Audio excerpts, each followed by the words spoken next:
कई बार अनजाने में और बहुत बार स्वार्थवश कुछ इंसान ऐसे कर्म कर देते हैं जिसका पछतावा उन्हें जीवन भर रहता है।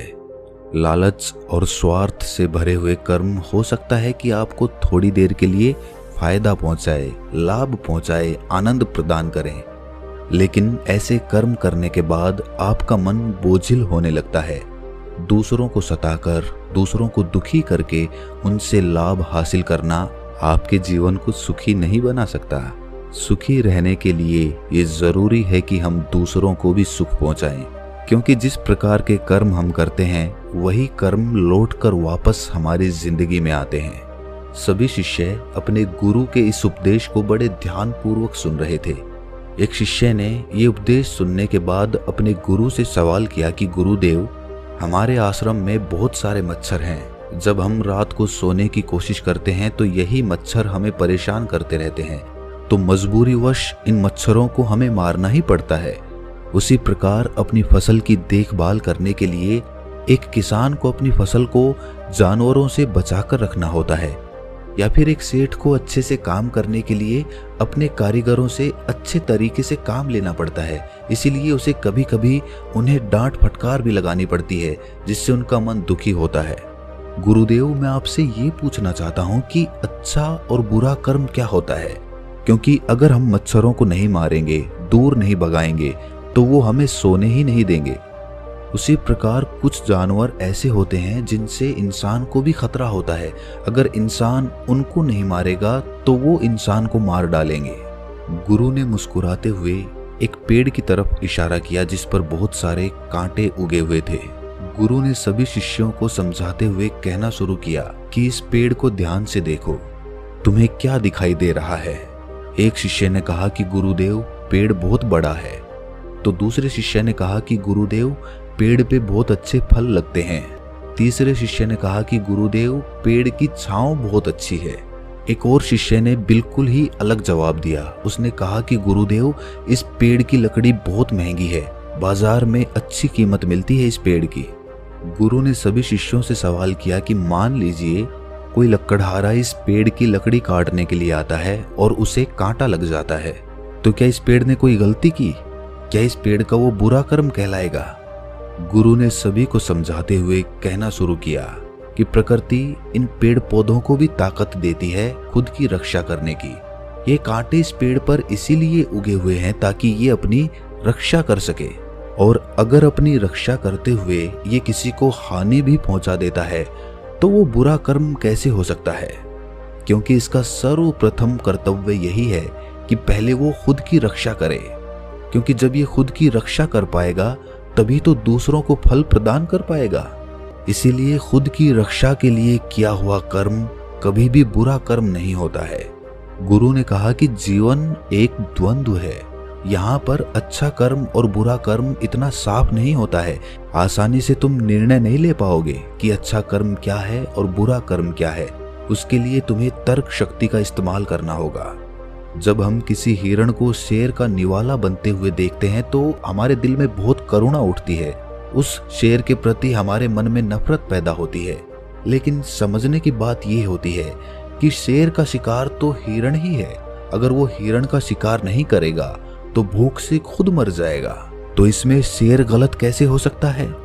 देखिए, प्रकृति के कुछ नियम और कानून होते हैं और उसी के अनुसार संसार चलता है। अहिंसा परमो धर्मा, ये कथन शास्त्रों में भी लिखा हुआ है और हम सब ने सुना होगा कि अहिंसा सबसे बड़ा धर्म होता है, लेकिन सिर्फ तब तक जब तक आपकी सुरक्षा की बात नहीं आती है। जहां पर आपकी सुरक्षा को खतरा होता है वहां पर इंसान को अहिंसा त्यागनी ही पड़ती है। अगर वो वहां पर भी अहिंसा अपनाएगा तो वो कायर कहलाएगा। शिष्य ने सवाल किया कि गुरुदेव, तो क्या फिर मांस खाना सही है?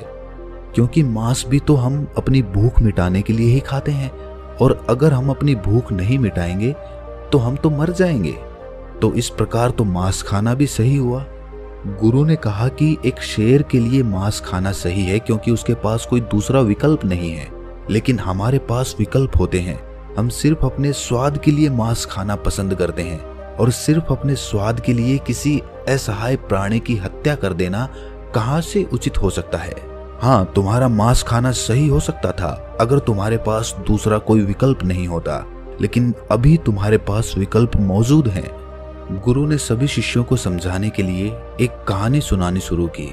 गुरु ने कहा कि किसी गांव में एक चोर रहता था। चोरी करना ही उसका पेशा था। ये बात गांव में किसी को नहीं पता थी कि वो एक चोर है। एक दिन उसकी माँ बहुत बीमार हो गई। चिकित्सक ने बताया कि इसके इलाज के लिए जो दवाइयाँ चाहिए होंगी वो काफी महंगी आती है, इसीलिए तुम्हें धन की आवश्यकता होगी। उसी रात वो चोर एक अमीर सेठ के घर में चोरी करने के लिए घुस गया, लेकिन बदकिस्मती से आज उसकी चोरी पकड़ी गई। जब सेठ ने उससे पूछा कि आज तक तो तुमने कभी चोरी नहीं की, आज ऐसी क्या मजबूरी हो गई कि तुम्हें चोरी करनी पड़ रही है? फिर क्या था, उस चोर ने गिड़गिड़ाना शुरू कर दिया। हाथ जोड़कर जोर जोर से रोने लगा और रोते हुए कहने लगा कि सेठ, मेरी माँ बहुत बीमार है, अगर तुरंत उसका इलाज नहीं किया गया तो वो बच नहीं पाएगी। सेठ ने जाकर उसकी माँ का हाल जाना और उसे यकीन हो गया कि ये चोरी अपनी माँ को बचाने के लिए ही कर रहा था, इसीलिए उसने उस चोर को माफ कर दिया। गुरु ने सभी शिष्यों को समझाया कि हम सब अपने जीवन में यही तो करते हैं। गलत कर्म हम हमेशा करते रहते हैं, लेकिन जिस दिन हमारा गलत कर्म पकड़ा जाता है तो हमारे पास कोई ना कोई बहाना तैयार होता है कि इस मजबूरी में मुझे ये कर्म करना पड़ रहा है। जिस प्रकार तुमने मच्छरों को मारने की बात कही है, तुम दूसरा विकल्प भी चुन सकते थे। तुम सोते वक्त कोई मच्छरदानी प्रयोग कर सकते थे, जिससे तुम मच्छरों से बचे भी रह सकते थे और तुम्हें मच्छरों की हत्या भी नहीं करनी पड़ती। इसीलिए अगर सही तरीके से बुद्धि का प्रयोग किया जाए तो तुम्हें कभी गलत कर्म करने ही नहीं पड़ेंगे। तुम्हें हिंसा करने की जरूरत ही महसूस नहीं होगी। शेर एक जानवर होता है, उसके पास बुद्धि बल नहीं होता और ना ही उसके पास संसाधन होते हैं, इसीलिए उसकी मजबूरी हो जाती है हिरण को मार कर खाना। लेकिन हम इंसानों के पास बुद्धि बल भी होता है और संसाधन भी होते हैं, और उसके बावजूद अगर हम गलत कर्म करते हैं तो उसके लिए कोई तर्क, कोई बहाना उस गलत कर्म को अच्छे कर्म में बदल नहीं सकता है।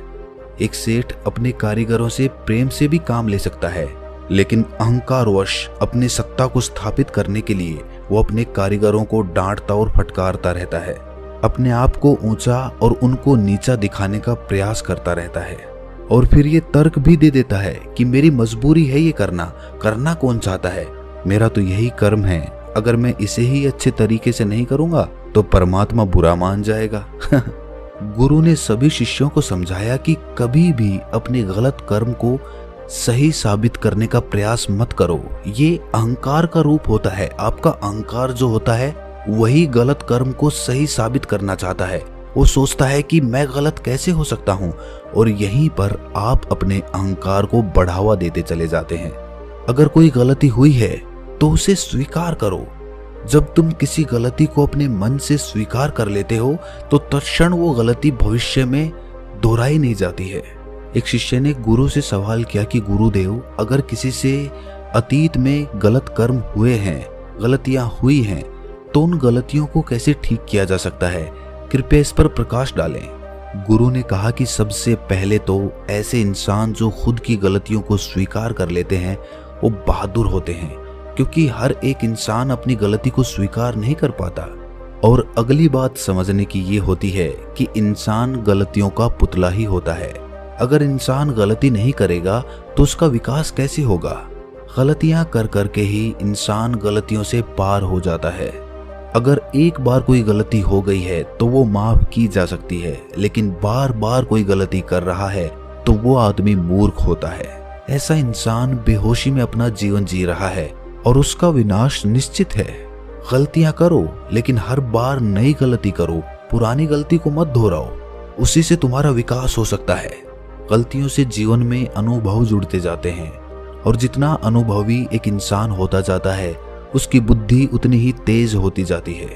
अतीत की गलतियों का बोझ अपने दिल पर मनुष्य को नहीं रखना चाहिए, इससे उसका दिल बोझिल हो जाता है और वो पूरी उमंग और उत्साह के साथ कोई भी काम नहीं कर पाता।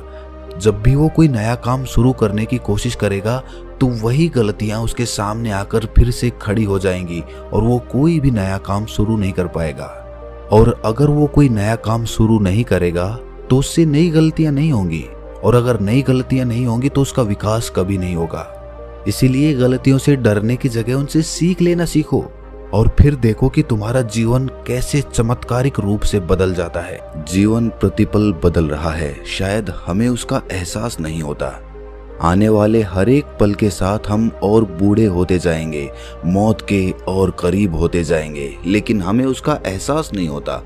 जीवन की भागदौड़ में मनुष्य ये भूल ही जाता है कि कोई भी सांस उसकी आखिरी सांस हो सकती है। और आखिर में जब हिसाब लगाया जाता है कि उसने कितनी सांसें जी भर के जी, तो पता चलता है कि पूरे जीवन में बहुत कम ऐसे पल होते हैं जहां पर इंसान खुलकर अपना जीवन जीता है, बिना किसी चिंता, बिना किसी डर, मोह, लालच, हर भाव से आजाद होकर वो कुछ ही पल अपने जीवन में जीता है। और वो पल भी उसके बचपन के दिन होते हैं।